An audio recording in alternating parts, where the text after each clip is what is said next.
بسم اللہ رب الغلام، اب اس کو مارو۔ بسم اللہ رب الغلام، پرک مجھے مار۔ اصحاب اخدود کی کہانی بہت پرانے زمانے کی بات ہے۔ ایک ظالم بادشاہ کی سلطنت میں ایک جادوگر رہتا تھا۔ جب جادوگر بوڑھا ہو گیا تو اس نے بادشاہ سے کہا کہ میں بوڑھا ہو چکا ہوں، میرے پاس ایک لڑکا بھیج دیں تاکہ میں اسے جادو سکھا سکوں۔ بادشاہ نے ایک ذہین لڑکا بھیجا جو جادو سیکھنے لگا۔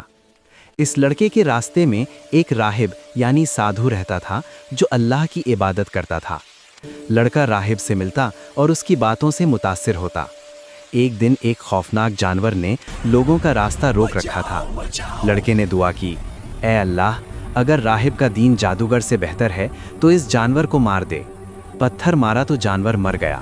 لڑکا سمجھ گیا کہ سچا دین راہب والا ہے۔ لڑکا اللہ کے نام سے بیماروں کو شفا دینے لگا۔ اندھے دیکھنے لگتے، کوڑھی ٹھیک ہو جاتے۔ بادشاہ کے ایک اندھے درباری کو بھی شفا دی۔ درباری نے پوچھا، یہ شفا کس سے ملتی ہے؟ لڑکے نے کہا، اللہ سے۔ درباری نے ایمان لا لیا اور راہب کا پتہ بتایا۔ بادشاہ کو پتہ چلا تو غصے میں آ گیا۔ راہب کو بلایا اور کہا، اپنے دین سے پھر جا۔ راہب نے انکار کیا تو اسے آری سے چیرا گیا، مگر وہ شہید ہو گیا۔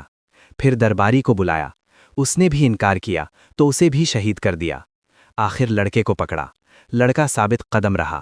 بادشاہ نے اسے مارنے کی کوشش کی، پہاڑ سے پھینکا مگر اللہ نے بچا لیا۔ تیر مارے مگر واپس آ گئے۔ سمندر میں ڈبویا مگر زندہ بچ گیا۔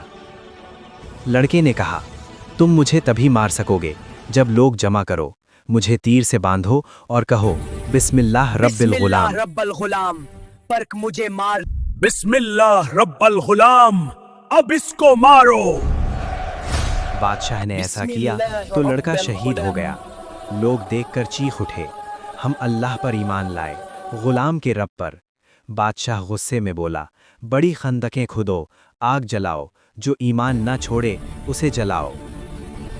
بڑی بڑی خندقیں کھودی گئیں، آگ بھڑکائی گئی، بہت سے مومنوں کو زندہ جلا دیا گیا۔ ایک عورت اپنے دودھ پیتے بچے کے ساتھ آئی، ہچکچائی تو بچے نے معجزانہ طور پر بولا، اے ماں صبر کر، تو حق پر ہے۔ وہ بھی آگ میں کود گئی۔ اللہ تعالیٰ نے قرآن میں ان مومنوں کی تعریف کی اور ظالموں پر لعنت کی۔ خندق والے ہلاک کیے گئے، ایندھن سے بھری آگ والے، جب وہ اس کے کنارے بیٹھے تھے اور جو کچھ مومنوں کے ساتھ کر رہے تھے دیکھ رہے تھے، اور انہوں نے مومنوں سے بدلہ صرف اس لیے لیا کہ وہ اللہ عز و جل پر ایمان لائے تھے، جو غالب اور قابل تعریف ہے۔ سورۃ البروج 8-4۔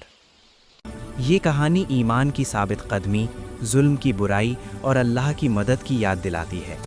مومنوں نے دنیا کی آگ سہی مگر آگ سے بچ گئے۔ یہ واقعہ صحیح مسلم کی مشہور حدیث اور سورۃ البروج سے ماخوذ ہے، جہاں یمن کے علاقے نجران میں ایک یہودی بادشاہ ذو نواس نے عیسائی مومنوں کو جلایا تھا۔